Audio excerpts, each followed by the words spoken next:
Party అధ్యక్షులు కేసీఆర్ గారు మొదటి నుంచి కూడా చెప్తూ వచ్చినట్టుగానే కాంగ్రెస్ పార్టీ అంటేనే మోసం, దగ, నయవంచనకు పర్యాయ పదం అని చెప్పి మళ్ళొక్కసారి నిన్న తెలంగాణ క్యాబినెట్లో తీసుకున్న నిర్ణయాలతో మళ్ళీ రుజువైంది. రాజ్యాంగం అమల్లోకి వచ్చిన 75 ఏళ్ల సంబరాల సందర్భంగా దశాబ్దాలుగా కాంగ్రెస్ చేతిలో మోసపోతున్నది రైతన్నలే అనే సందేశాన్ని ఇస్తూ ప్రభుత్వం 15,000 ఇస్తామని చెప్పి 12,000 మాత్రమే అంటూ నిన్న 1,00,000 కండిషన్లు పెట్టి మళ్ళీ ఒకసారి రాజ్యాంగాన్ని అపహాస్యం చేసే విధంగా ఇచ్చిన మాటలకు విలువ లేకుండా జనవరి 26 నాడు రైతు భరోసా పేరిట మోసానికి శ్రీకారం చుడుతున్నది రేవంత్ రెడ్డి ప్రభుత్వం. ఒకసారి మిగతా విషయాలు నేను చెప్పే ముందు మోసం, నయవంచన, దగ లాంటి మాట మేము ఎందుకు వాడాల్సి వస్తున్నది, ఎలాంటి బాధాకరమైన పరిస్థితుల్లో ఈ వ్యాఖ్యానాలు చేయాల్సి వస్తుందో మీకు వివరించే ప్రయత్నం నేను చేస్తాను.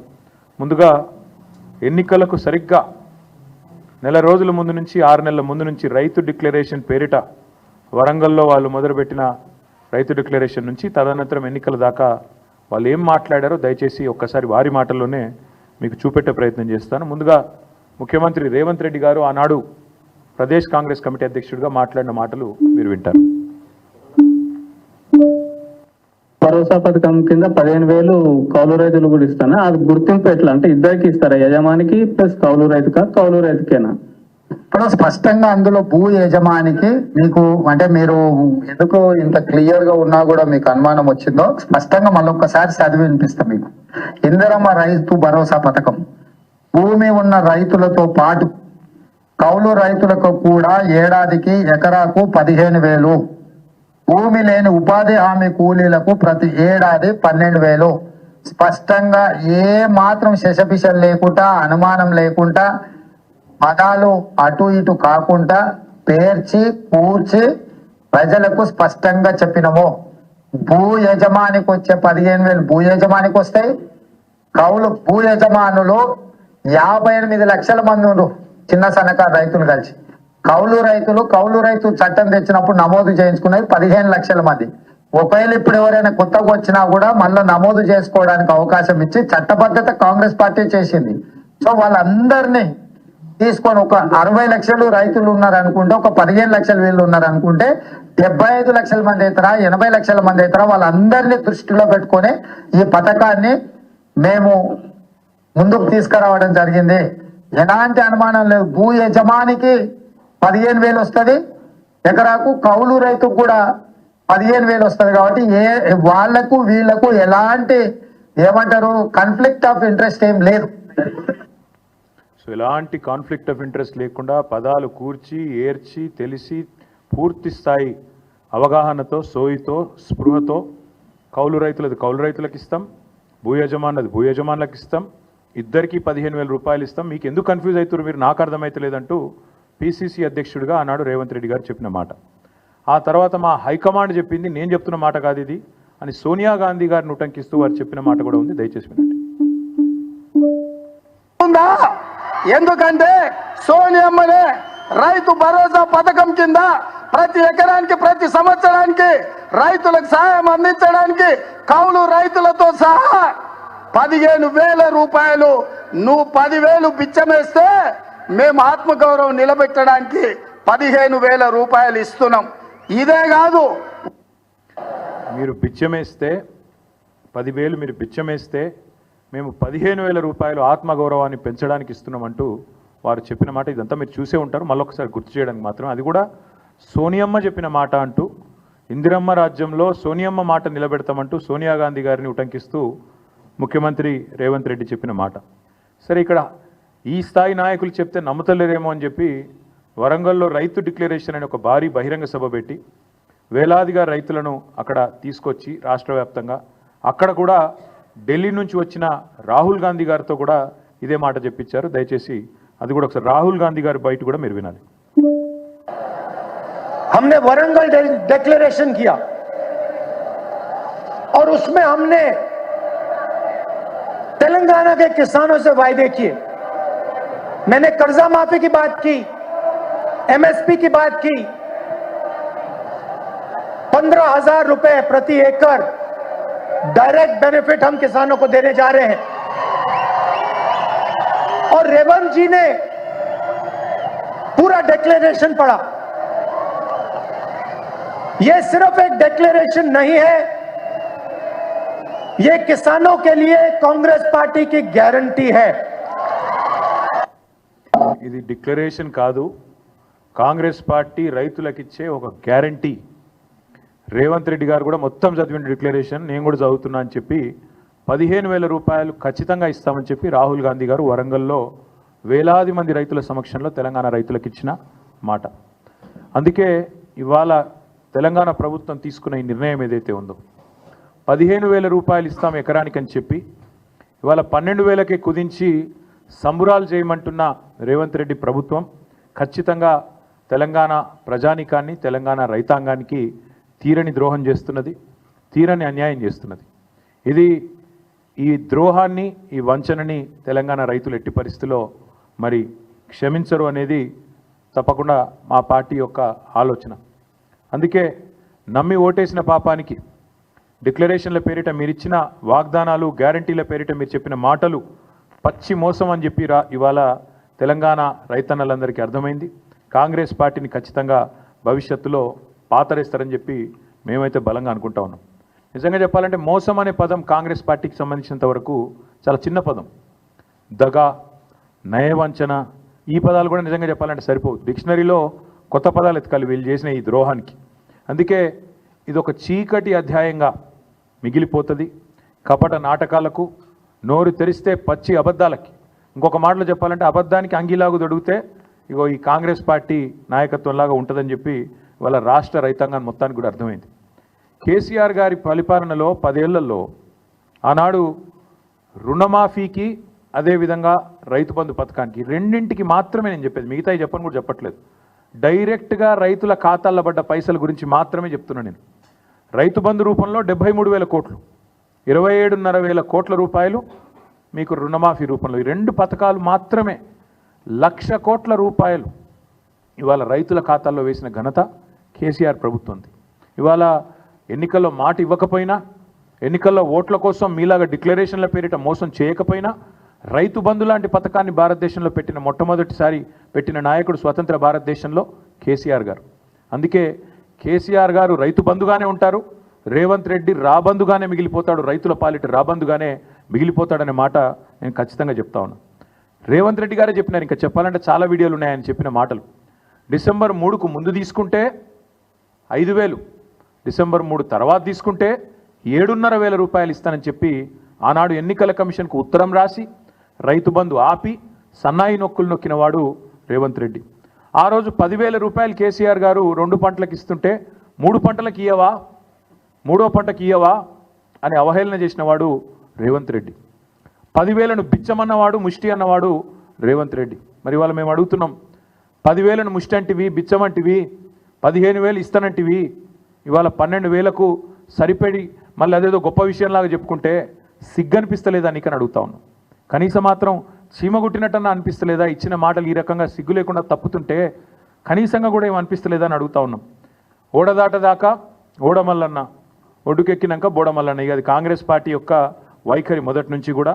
రాహుల్ గాంధీ నుంచి మొదలు పెడితే రేవంత్ రెడ్డి దాకా అందరి వైఖరి అదే.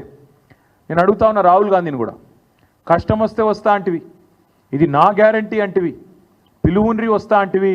వాళ్ళ తెలంగాణ రైతులు అడుగుతున్నారు, రాహుల్ గాంధీ గారు ఎక్కడున్నారు మీరు? అసలు మీ ప్రభుత్వం ఇన్ని మోసాలకు పాల్పడుతుంటే, రైతు భరోసాని కూడా ఇవాళ రైతు నిరాశగా మారుస్తుంటే, రాష్ట్రంలోని రైతాంగాన్ని నయవంచన చేసి గొంతుకొస్తుంటే ఎక్కడ ఉన్నావు రాహుల్ గాంధీ అని నేను అడుగుతా ఉన్నా. వచ్చే దమ్ముందా? వరంగల్కి వస్తావా? ఏదైనా ఒక గ్రామానికి వచ్చి రైతులతో కూర్చుంటావా? మాట్లాడతావా? కనీసం ఎందుకు ఈ రకంగా మోసం చేస్తున్నదో నీ రేవంత్ రెడ్డి ప్రభుత్వం చెప్పే ధైర్యం ఉందా?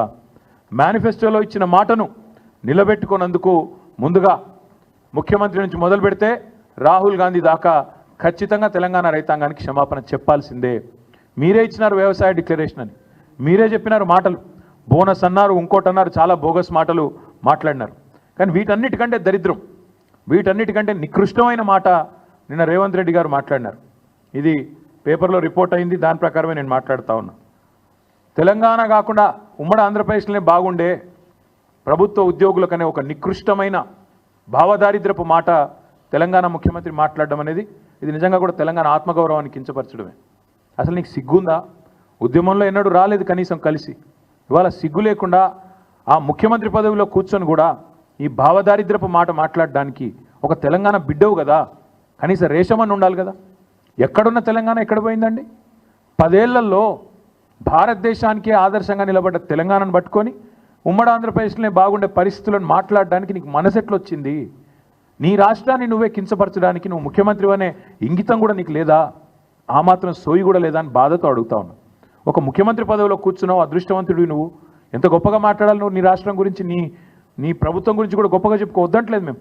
కానీ రాష్ట్రాన్ని చిన్నగా చేసి చూపెట్టడం అనే దౌర్భాగ్యం అనేది అయితే ఉందో నిజంగా కూడా బాధాకరం. ఇంకా దారుణం ఏంటంటే రాష్ట్రాన్ని చిన్నగా చేస్తాడు. ప్రభుత్వ ఉద్యోగుల పరిస్థితి అట తెలంగాణలో బాగా లేకుండానట, ఉమ్మడి ఆంధ్రప్రదేశ్లో బాగుండేనట. ఎందుకు 73% జీతం పెంచినందుకు బాగా లేకుండేనా? లేకపోతే భారతదేశంలోనే హైయెస్ట్ పే స్కేల్ కేంద్ర ప్రభుత్వ ఉద్యోగుల కంటే కూడా అత్యధికంగా జీతాలు ఇచ్చినందుకు బాగా లేకుండేనా? అత్యధికంగా పెన్షన్లు ఇచ్చినందుకు బాగా లేకుండేనా?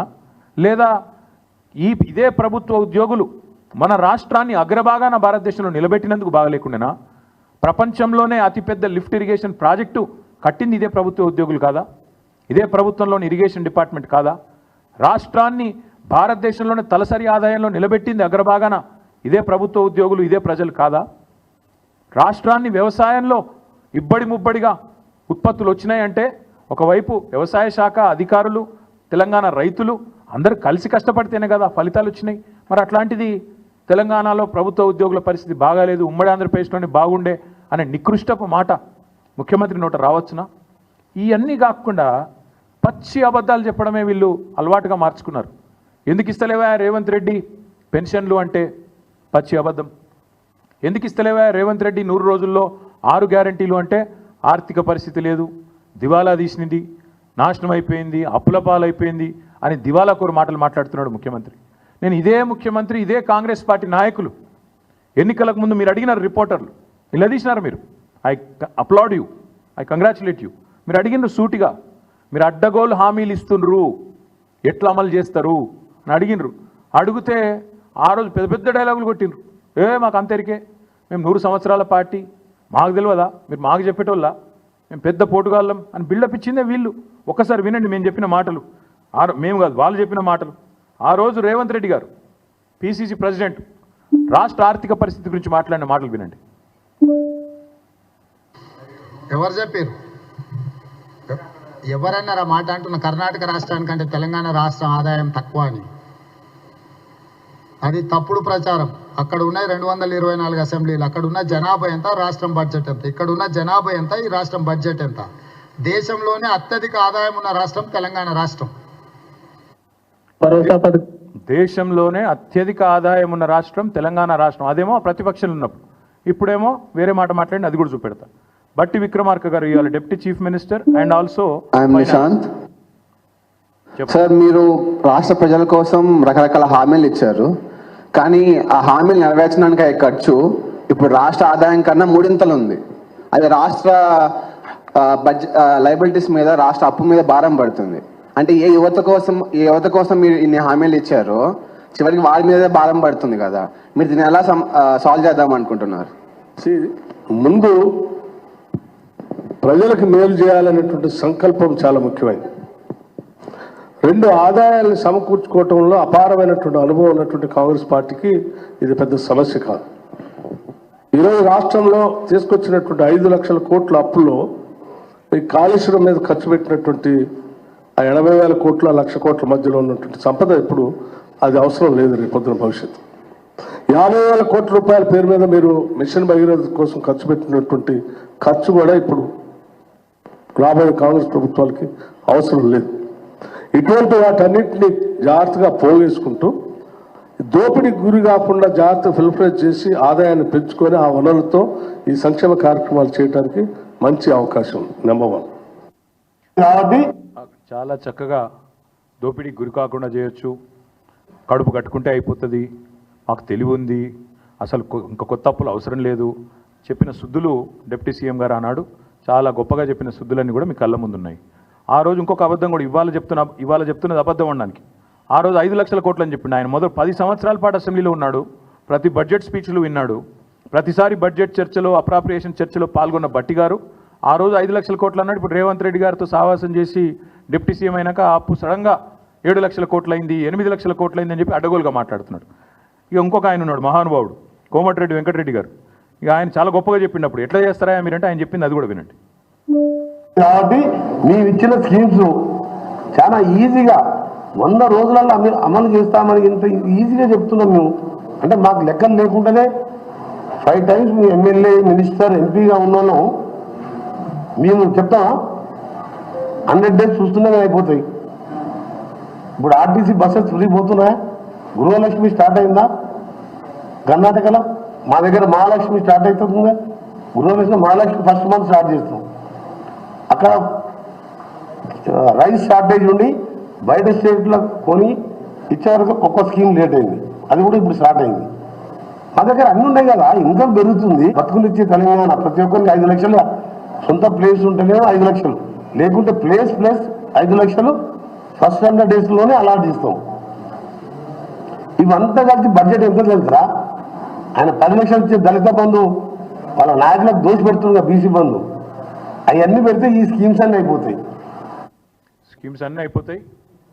10 లక్షలు ఇచ్చే దళిత బంధు బంద్ చేయాలి, బీసీ బంధు బంద్ చేయాలి. 100 రోజుల లోపలనే ఇండ్లు లేని వాళ్ళకి ఇండ్లు ఇస్తాం, ప్లాట్ కూడా లేకపోతే ప్లాట్ ఇస్తాం, మీదికి 5 లక్షలు ఇస్తాం, 100 రోజుల లోపలనే ఇస్తాం. ఇవన్నీ వీళ్ళు మాట్లాడిన మాటలు, వీళ్ళు చెప్పిన హామీలు. బాధ ఎక్కడ అనిపిస్తుంది అంటే, సరే ఓట్ల కోసం ఇష్టం వచ్చినట్టు నోరు ఎట్లా ఉంటే అట్లా నారికి ఎంత వస్తే నోటికి ఎంత ఇస్తంతా మాట్లాడినారు. కానీ ఇవాళ బాధ్యతాయుతమైన పదవుల్లో కూర్చొని మంత్రులుగా, ఉప ముఖ్యమంత్రిగా, చీఫ్ మినిస్టర్గా ఇవాళ మాట్లాడుతూ ఆర్థిక పరిస్థితి బాగాలేదు అని చెప్పడానికి సిగ్గనిపిస్తలేదా? బాగాలేనిది ఆర్థిక పరిస్థితి కాదు, మీ మానసిక పరిస్థితి. బాగాలేనిది మీ మానసిక పరిస్థితి బాగాలేదు. మీకు ఇక్కడ గుజ్జు లేకపోతే మేమేం చేస్తాం దానికి? మీకు తెలివి లేదు, రాష్ట్రాన్ని నడిపే తెలివి లేదు, పరిపాలన చేత కాదు. కాబట్టి నోటికొచ్చిన వ్యాఖ్యానాలు చేస్తూ ఉన్నారు. చక్కదిద్దాల్సిన సీట్లో కూర్చొని చేతగాని మాటలు మాట్లాడితే ప్రజలు ఏమనుకుంటారు? మీకు లోన్లు ఇచ్చే ఇన్స్టిట్యూషన్స్ ఏమనుకుంటాయి? దేశంలోని మిగతా పార్టీలు ఏమనుకుంటాయి? మిగతా రాష్ట్రాలు ఏమనుకుంటాయి అనే కనీస సోయి కూడా లేదా? అసలు మిమ్మల్ని కూర్చోబెట్టింది ఎందుకు? ఆ 420 హామీలు మీరు ఏదైతే ఇచ్చినారో వాటిని అమలు చేయండి అని. కానీ మీరేం చేస్తున్నారు? అర్జెంటుగా కేసులు పెట్టండి, రాష్ట్ర ఆత్మగౌరవాన్ని దెబ్బతీయండి, మార్పు పేరిట వేల కోట్ల రూపాయలు ఖర్చు పెట్టండి, పనికిమాలిన పనులు చేస్తూ టైంపాస్ చేయండి అనా మిమ్మల్ని కూర్చోబెట్టింది? అక్కడ కాదు కదా. రైతు భరోసా ఏది, 6 గ్యారంటీలు ఏది? గతంలో ఒక మాట అన్నారు ముఖ్యమంత్రి గారు, ఇప్పుడు ఆ వీడియో ప్లే చేయమంటే చేస్తాను, అక్కడ ఉంది. కడుపు కట్టుకుంటే ఏముందా, ఒక సంవత్సరం కడుపు కట్టుకుంటే 40,000 కోట్లు ఇట్లా ఇచ్చేయచ్చు రుణమాఫీ అన్నావు. మీరందరూ చూసే ఉంటారు. అంటే ఇప్పుడు ఏమైంది మరి? ఈ 420 హామీలు ఏమైనాయి? ఇవాళ ఈ కారు కూతలు ఎందుకు? రాష్ట్ర ఆర్థిక పరిస్థితి బాగాలేదు అనే దివాలా కోరు మాటలు ఎందుకు మాట్లాడుతున్నావు? రైతులను మోసం చేయడానికా? మహిళల్ని మోసం చేయడానికా? పెద్ద మనుషులను మోసం చేయడానికా? లేదా మీ మాటలు నమ్మి ఓట్లేసిన మొత్తం ప్రజలందరినీ మోసం చేయడానికా? ఈ కుంటి సాకులు ఎక్కువ రోజులు చెప్పి తప్పించుకోలేవు. రాష్ట్ర ఆర్థిక పరిస్థితిని ఎవడన్నా ఖరాబ్ చేసిండా అంటే ముమ్మాటికి రేవంత్ రెడ్డి అని నేను ఖచ్చితంగా చెప్తా ఉన్నాను, నిర్ద్వందంగా చెప్తా ఉన్నాను. లేకపోతే చక్కగా పరుగులు పెడుతున్న రాష్ట్రాన్ని, పరుగులు పెడుతున్న హైదరాబాద్ రియల్ ఎస్టేట్ రంగాన్ని, హైడ్రా పేరిట, మూసీ పేరిట దౌర్భాగ్యం అంతా తెచ్చిందే ఈ కాంగ్రెస్ ప్రభుత్వం.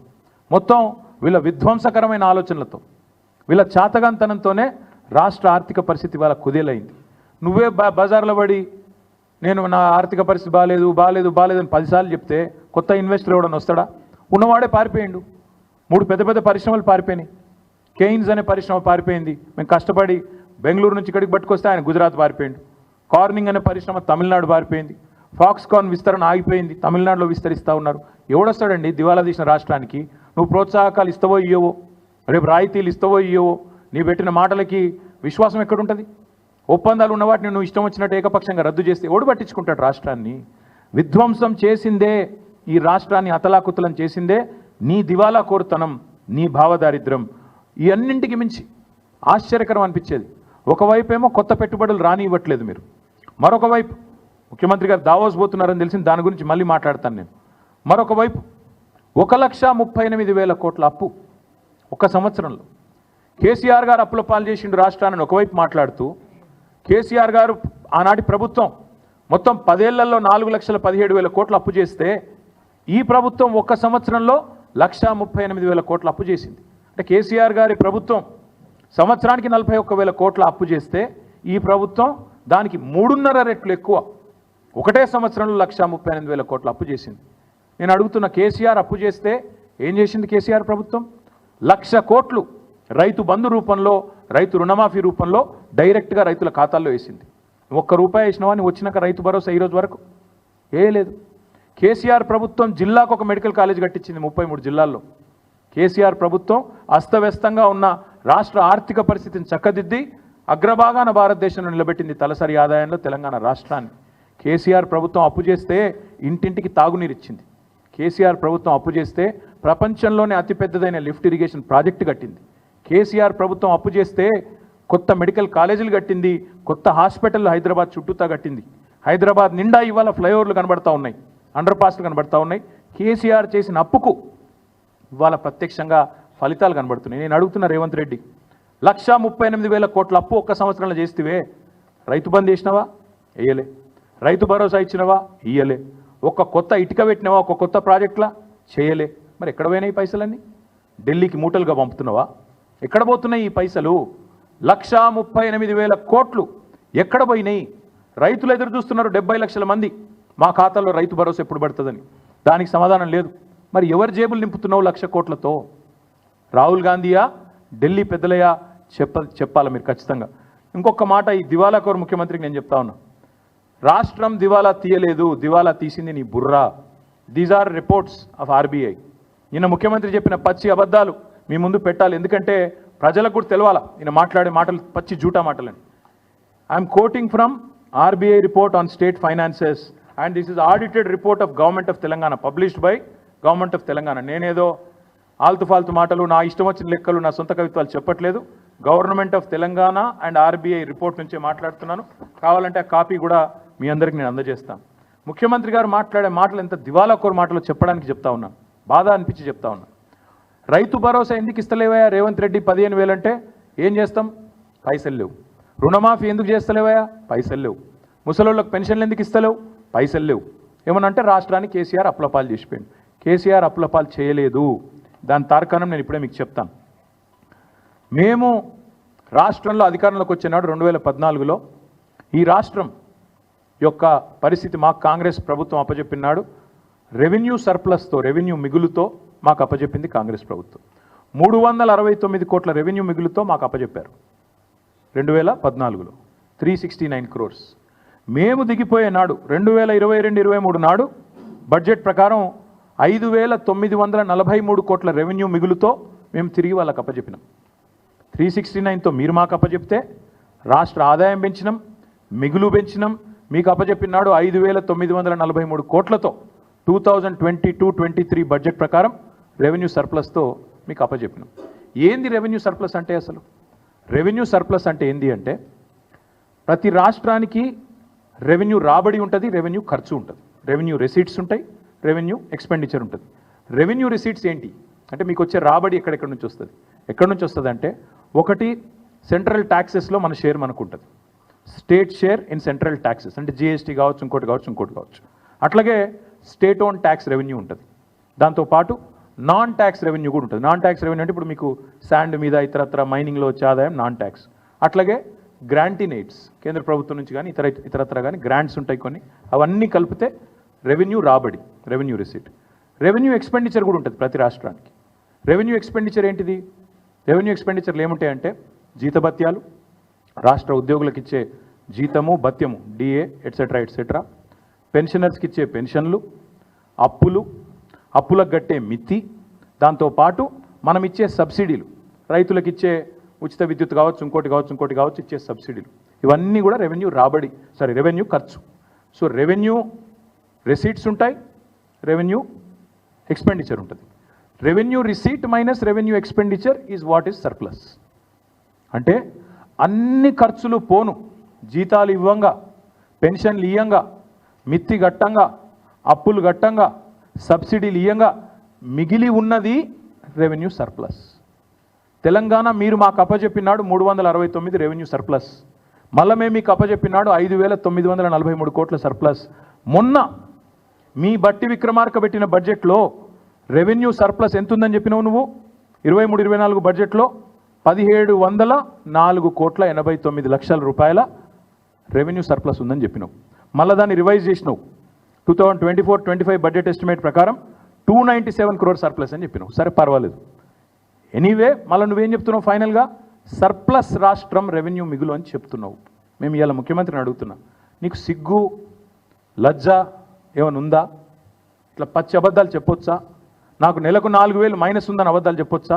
అది కూడా చెప్తాను నేను మీకు. రెవెన్యూ సర్ప్లస్ అని నీ ప్రభుత్వమే చెప్తుంది. ఇంకో దిక్కేమో నెలకు 4,000 ఘాటా ఉందని చెప్తావా? ఇట్లా అబద్ధాలు చెప్పొచ్చా ముఖ్యమంత్రి అంటాడు? అది సాటుగా అర్రలో కూర్చొని అదేందో మళ్ళీ మైకులో చెప్పేది అందుకు అది సిగ్గైనట్టు. నేను అందుకే చెప్తున్నా, ఇది ముఖ్యమంత్రి గారికి చదువుకోకొద్దిగా అప్పుడప్పుడు మీ డిపార్ట్మెంట్లు మీ ప్రభుత్వం ప్రచురించే పుస్తకాలు అప్పుడప్పుడు చదువు. మీ డిపార్ట్మెంట్ చెప్పిన లెక్కల ప్రకారమే, ఫైనాన్స్ డిపార్ట్మెంటు ఆర్బీఐ చెప్పిన లెక్కల ప్రకారం రాష్ట్రానికి రెవెన్యూ రిసీట్ 2024-25 గాను 2,21,242 కోట్లు. అంటే దీన్ని కనుక మీరు 12తో విభజిస్తే, 12 నెలలకు కానీ విభజిస్తే ప్రతి నెల మనకు 18,436 కోట్ల 94 లక్షలు. 18,436 కోట్ల 94 లక్షలు ప్రభుత్వానికి రెవెన్యూ రిసీట్ రూపంలో, ఇప్పుడు నేను చెప్పినట్టు రకరకాల రూపంలో, ట్యాక్స్ల రూపంలో, ఇంకో రూపంలో వచ్చేది. దాంతోపాటు క్యాపిటల్ రిసీట్స్ ఉంటాయి. క్యాపిటల్ రిసీట్స్ అంటే ఏంటి? మనకు ఆల్రెడీ అప్రూవ్ అయిన ఓపెన్ మార్కెట్ లోన్లు ఉంటాయి, ఫ్లోటింగ్ డెట్ ఉంటుంది, దాంతోపాటు కొన్ని డిపాజిట్లు ఉంటాయి. ప్రతి డిపార్ట్మెంట్కి డిపాజిట్స్ ఉంటాయి, ఫిక్స్డ్ డిపాజిట్లు ఎట్సెట్రా. వాటి మీద కొంత కంటింజెన్సీ ఫండ్ ఎట్సెట్రా ఉంటాయి. అది ఒక 69,572 కోట్లు అకార్డింగ్ టు దేర్ రిపోర్ట్. ఇది మళ్ళీ లెక్క తీస్తే 12తోని 5,797 కోట్లు. రెండు కలిపితే నీకు నెల నెలా వచ్చే ఆదాయం 18,436 కోట్లు ప్లస్ నీ క్యాపిటల్ రిసీట్ నెలకు ఉండేది 5,797 కోట్లు. మొత్తం రెండు కలిపితే నెలకు రేవంత్ రెడ్డి ప్రభుత్వానికి ఇవాళ అందుబాటులో ఉన్నది 24,234 కోట్లు. అంటే నువ్వు చెప్పినట్టు నెల ఖర్చు పెట్టంగా ఇంకా మిగిలేది ఎంత తెలుసా? నెలకు దగ్గర 1,734 కోట్ల మిగులు ఉంది నెలకు ఇతర కార్యక్రమాలు చేయడానికి, డెవలప్మెంట్ వర్క్స్ కానీ ఇంకోటి కానీ చేయడానికి. ముఖ్యమంత్రిని అడుగుతా ఉన్నా, ఇంత అబద్ధాలు చెప్పొచ్చా? 4,000 ఘాటా ఉందని చెప్పొచ్చా? క్లియర్గా నీకు రెసీట్స్ కనబడుతున్నాయి ఇదే రిపోర్ట్లో, నీకు క్లియర్గా నీ మంత్లీ రెవెన్యూ కనబడుతున్నది. రెండు కలిపితే నీకు నెలకు ఇంకొక 1,734 కోట్లు ఖర్చు పెట్టుకునే వెసులుబాటు కనబడుతున్నది. అయినా అబద్ధాలు చెప్తావు. ఇంకొక దారుణమైన మాట చెప్పినాడు, జీతాలకి. ఇది నేను ఊరికైనా చెప్పట్లేదు, ఇది కూడా రేవంత్ రెడ్డి గారు చెప్పిన మాట. జీతాలకి నెలకు 6,500 కోట్లు అవుతుందని రేవంత్ రెడ్డి గారు చెప్పారు. ఏమని? 18,500 కోట్లు payment of salaries of employees అని చెప్పాడు. కానీ ఎంత పచ్చి అబద్ధపు మాట అంటే అది. ఎందుకంటే మళ్ళీ పీఆర్సీ ఇవ్వకుండా తప్పించుకుంటుంది ఇదంతా.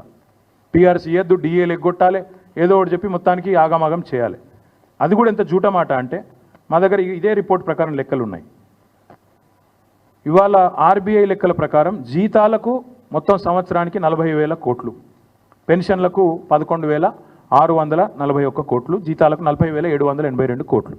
రెండు కలిపితే కూడా మీకు 52,424 కోట్లు. అంటే డివైడెడ్ బై 12 వేసుకోండి, నెలకి ఎంత పోతుంది? 4,360 కోట్లు. మరి రేవంత్ రెడ్డి గారు 6,500 కోట్లు అని చెప్పి బడాయించి చెడాయించి నోటికొచ్చిన లెక్క చెప్తాడు. 4,300 కోట్లు ఎక్కడా? 6,500 కోట్లు ఎక్కడ? ఒక ముఖ్యమంత్రికి ఇన్ని పచ్చి అబద్ధాలు చెప్పొచ్చా? I stand for any scrutiny. ఇది నేను చెప్పేది ఖచ్చితంగా స్టేట్ ఫైనాన్స్ రిపోర్ట్ నుంచి, వాళ్ళు ఆడిట్ చేసిన రిపోర్ట్, ఇది నాది కాదు. ఆర్బీఐ వాళ్ళు ఇచ్చిన రిపోర్టు, తెలంగాణ గవర్నమెంట్ ఆడిట్ చేసిన రిపోర్ట్. ఇంత కరెక్ట్గా ఇంత క్లియర్గా ఉంటే ఇన్ని పచ్చి అబద్ధాలు చెప్పి తప్పించుకుంటారని ముఖ్యమంత్రి ఎట్లా అనుకుంటుండో మాకు అర్థమవుతలేదు. అందుకే నేను రేవంత్ రెడ్డిని డిమాండ్ చేస్తా ఉన్నా, రాబడి ఇట్లుంది, ఖర్చు అట్లుంది, నీ దగ్గర మిగులుంది, మరి ఎందుకు ఇయ్యవు రైతు భరోసా? ఎందుకు ఇయ్యవు 15,000? వానాకాలం నువ్వేదైతే 7,600 కోట్లు ఎగ్గొట్టినవో దాని మీదికెళ్ళి నువ్వు ఇవ్వాల్సిన ఇంకొక 2,500 ఎకరానికి కలిపి మొత్తం నువ్వు ఒక్కొక్క ఎకరానికి బాకీ ఉన్నావు రేవంత్ రెడ్డి. మొత్తం రైతులకు, రాష్ట్ర రైతాంగానికి 26,000 కోట్లు బాకీ ఉన్నావు. ఒక ఎకరం ఉన్న రైతుకు నువ్వు బాకీ పడ్డది 17,500 రూపాయలు. నిన్ను వదిలిపెట్టం. నువ్వు ఆ బాకీ చెల్లించేదాకా ఒక్కొక్క ఎకరానికి 17,500 ఇచ్చేదాకా ఈ సంవత్సరానికి నేను వదిలిపెట్టం. ఎట్టి పరిస్థితుల్లో నేను తప్పించుకొని ఇయ్యం. అందుకే రేపు రాష్ట్ర వ్యాప్తంగా మా సోదరులకు, రైతు సోదరులకు, మా బీఆర్ఎస్ పార్టీ నాయకులకు, కార్యకర్తలకు మేము పిలుపునిస్తూ ఉన్నాం. ఈ ప్రభుత్వం అబద్ధాలు చెప్పి అప్పుల పాలైన రాష్ట్రం అని దివాలాకోరు మాటలు చెప్పి తప్పించుకునే ప్రయత్నం చేస్తున్నది. ఈ లెక్కలు నేను మీకు పంపిస్తాను. ఊరూరికి పంపిస్తాం. తెలుగులో, ఇంగ్లీష్లో ఎండగడదాం. అవసరమైతే ఊరూరికి ఫ్లెక్సీలు పెడదాం. ఏం జరుగుతున్నది ఈ రాష్ట్రంలో వివరంగా చెబుదాం. అందుకే ఈ రాష్ట్రంలోని రైతాంగానికి మేము చేసే విజ్ఞప్తి, వాళ్ళు ఏ మాట అయితే చెప్పారో రైతు డిక్లరేషన్లో గ్యారంటీల రూపంలో, 6 గ్యారంటీల రూపంలో 100 రోజులు అని చెప్పినారో అమలయ్యేదాకా ఎంబడబడదాం. మన అసెంబ్లీ ముంగటున్న గన్ పార్క్ నుంచి మొదలు పెడితే గల్లీ దాకా, అంటే గ్రామం నుంచి మొదలు పెడితే అసెంబ్లీ దాకా ఎంబడబడదాం. ఢిల్లీలో రాజ్యసభ సభ్యులు ఉన్నారు, పార్లమెంట్లో వాళ్ళు కూడా ఎంబడబడతారు. కాంగ్రెస్ పార్టీ మాట నిలబెట్టుకోవాలని అక్కడ వారు కూడా గర్జిస్తారు. ప్రతి ఎకరానికి మీరే చెప్పారు 2 పంటలకు 15,000 ఇస్తామన్నారు. 15,000 ఇచ్చి తీరాల్సిందే. ఇవ్వకపోతే కాంగ్రెస్ నాయకులు ప్రజాక్షేత్రంలో ఎట్లా తిరుగుతారో మేము కూడా చూస్తాం. రైతులకు మేము విజ్ఞప్తి చేస్తున్నాం, పిలుపునిస్తున్నాం. ఈ నయవంచనకు పాల్పడ్డ కాంగ్రెస్ను నిలదీయండి. ఎక్కడికక్కడ కాంగ్రెస్ కార్యకర్తలను, కాంగ్రెస్ నాయకులను అడగండి. కాంగ్రెస్ ప్రజాప్రతినిధులను అడగండి, ఏమైందయ్యా, ఎందుకు అబద్ధాలు చెప్తున్నారు, రాష్ట్రం అప్పుల పాలైందని చెప్పి దివాలాకోరు మాటలు ఎందుకు మాట్లాడుతున్నారు అడగండి. అదేవిధంగా మీకు బాకీ ఉన్న 17,500 రూపాయలు ఎకరానికి ఖచ్చితంగా ఇచ్చేదాకా కాంగ్రెస్ పార్టీని ఎక్కడికక్కడ నిలదీయండి అని పిలుపునిస్తూ ఉన్నాం. రేపు రాష్ట్ర వ్యాప్తంగా అన్ని మండలాల్లో మా పార్టీ నాయకులు, మా పార్టీ కార్యకర్తలు వివిధ రూపాల్లో రేపు జిల్లాలలో, నియోజకవర్గాలలో, మండలాల్లో ఎక్కడికక్కడ రాష్ట్ర రైతాంగానికి మద్దతుగా, సంఘీభావంగా, ఈ మోసానికి వ్యతిరేకంగా నిరసనలు కార్యక్రమాలు వివిధ రూపాల్లో చేపడతాం. ఈ ప్రభుత్వం దిగొచ్చేదాకా ఈ నిరసనలు ఒక్కరోజుతో వదిలిపెట్టాం. చూస్తాం, రేపు నిరసన చెప్తాం. ప్రభుత్వం సంక్రాంతి వరకు ఏదైతే వేస్తానంటుందో రైతు భరోసా జనవరి 26 నుంచి ప్రారంభం అంటున్నారు. సంక్రాంతి తర్వాత వీళ్ళు మాట నిలుపుకుంటారా, 15,000 ఇస్తారా, ఇయ్యరా, తప్పకుండా చూస్తాం. అట్లాగే మేము గమనిస్తూ ఉన్నాం జాగ్రత్తగా. పత్తి రైతును మోసం చేసే ప్రయత్నం, కంది రైతులను మోసం చేసే ప్రయత్నం, ఎవరైతే లాంగ్ డ్యూరేషన్ క్రాప్స్ చేసే రైతులు ఉన్నారో 6-7 నెలల పంట, 2వ పంట వేసుకోవడానికి అవకాశం లేని వాళ్ళను మోసం చేస్తారా, వాళ్ళకు కూడా ఇస్తారా చూస్తాం. నిన్న మొన్నటిదాకా ప్రమాణపత్రం ఇవ్వాలి రైతులు అన్నారు. మరి ప్రమాణపత్రం అడుగుతారా లేదా యథావిధిగా వేస్తారా అది కూడా గమనిస్తాం. హార్టికల్చర్ రైతులు ఉన్నారు, పామాయిల్ రైతులు, నిమ్మ, బత్తాయి, దానిమ్మ, మామిడి, ఇట్లా పెద్ద ఎత్తున లక్షల ఎకరాల్లో సాగు చేస్తున్న రైతులు ఉన్నారు. వాళ్ళకు కూడా ఇస్తారా, ఇయ్యరా చూస్తాం. ఉద్యోగస్తులకు ఇయ్యమని చెప్పి కోతలు పెట్టే ప్రయత్నం చేస్తూ ఉన్నారు. ఉద్యోగస్తులకు భూమితోని సంబంధాన్ని తెంపే ప్రయత్నం చేస్తున్నారు. దాన్ని కూడా తప్పకుండా కనిపెట్టుకుంటాం. వారికి కూడా ఖచ్చితంగా ఇవ్వాలని చెప్పి మేము డిమాండ్ చేస్తూ ఉన్నాం. ఎందుకు చెప్తున్నా ఈ మాట అంటే ఆవేదనతో. ఈ పథకం ప్రపంచ చరిత్రలో కాదు, ఎక్కడా కూడా ఏ నాయకుడు ఆలోచించిన ఒక అద్భుతమైన పథకం రైతు బంధు. అట్లాంటి పథకాన్ని ఇలా బొందబెట్టే ప్రయత్నం చేస్తూ ఉన్నారు. మా అంచనా అయితే ఇది కూడా ఇప్పుడు నిన్న చెప్పిన డైలాగ్ కూడా స్థానిక సంస్థల గండాన్ని దాటడానికే తీసుకున్నారు ఈ లైన్. స్థానిక సంస్థల తర్వాత రైతు బంధును బొందబెట్టి భూస్థాపితం చేసి ఏదో అయిపోయింది, రాష్ట్ర ఆర్థిక పరిస్థితి బాగలేదని చెప్పి మొత్తం పథకాన్ని రద్దు చేయడానికి రేవంత్ రెడ్డి ప్రభుత్వం ఇవాళ ఆలోచన చేస్తున్నట్టు మాకు కనబడుతున్నది, కుట్ర చేస్తున్నట్టు మాకు కనబడుతున్నది. అందుకే రాష్ట్ర రైతాంగానికి మేము విజ్ఞప్తి చేస్తూ ఉన్నాం, రైతు బంధు పథకాన్ని కాపాడుకోవాలి అంటే మీరందరూ కథానాయకులు కావాలి. ఎక్కడి వాళ్ళక్కడ రాష్ట్ర రైతులు కథానాయకులు కావాలి. తప్పకుండా కాంగ్రెస్ నాయకులను ఎక్కడికక్కడ నిలదీయాలి. ఎందుకంటే ఇది ఒక మా పార్టీ సమస్య కాదు, నిరంజన్ రెడ్డి గారిదో, నా సమస్యనో, లక్ష్మయ్య గారిదో కాదు. ఇది రాష్ట్ర వ్యవసాయానికి సంబంధించినంత వరకు రాష్ట్ర వ్యవసాయానికి వెన్నుముకగా నిలబడ్డ, రాష్ట్ర రైతుకు వెన్నుముకగా నిలబడ్డ ఒక మహత్తరమైన పథకానికి సంబంధించిన భవిష్యత్తు యొక్క సమస్య. దయచేసి ఎక్కడి వారు అక్కడ కథానాయకులు కావాలి, నిరసనలో పాల్గొనాలి. రాష్ట్ర ప్రభుత్వం దిగొచ్చేదాకా, ఇచ్చిన మాట నిలుపుకునేదాకా ఈ నిరసనల పర్వం కొనసాగుతుందని చెప్పి తెలియజేస్తూ మీ అందరికి కూడా ధన్యవాదాలు. Thank you.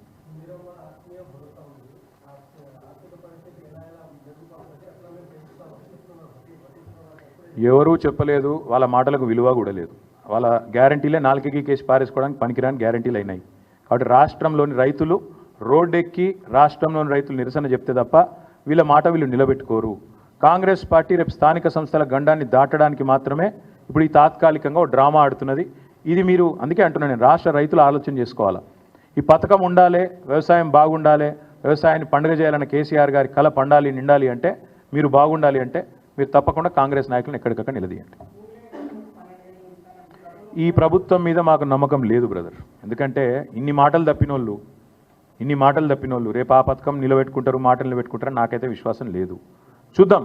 లోకల్ బాడీ కోసం డ్రామా ఆడుతున్నారని నేను నిర్దిష్టంగా ఆరోపణ చేస్తున్నా. ఎన్ని లక్షల మందికి ఇస్తారు? ఇప్పుడు మీరే చెప్పిండ్రు 22 లక్షల మంది కౌలు రైతులు అన్నారు. ఇవాళ కౌలు రైతుల గురించి ఒక్క మాట మాట్లాడుతుందా ప్రభుత్వం? ఇస్తుందా కౌలు రైతులకు రైతు భరోసా? ఒక్క మాట చెప్తున్నారా? మరి ఇన్ని మాటలు చెప్పిన వాళ్ళు ఎన్నికలకు ముందు కౌలు రైతు అనే మాట కనీసం నోట్లోంచి వస్తుందా? అందుకే మేము అంటున్నాం, ఇది మోసకారి ప్రభుత్వం, రైతు బంధును బొందబెట్టే ప్రయత్నం చేస్తున్న ప్రభుత్వం. ఖచ్చితంగా రైతులు మేల్కొనాలని నిరసన చెప్పాలని కోరుతా ఉన్నాం. Thank you.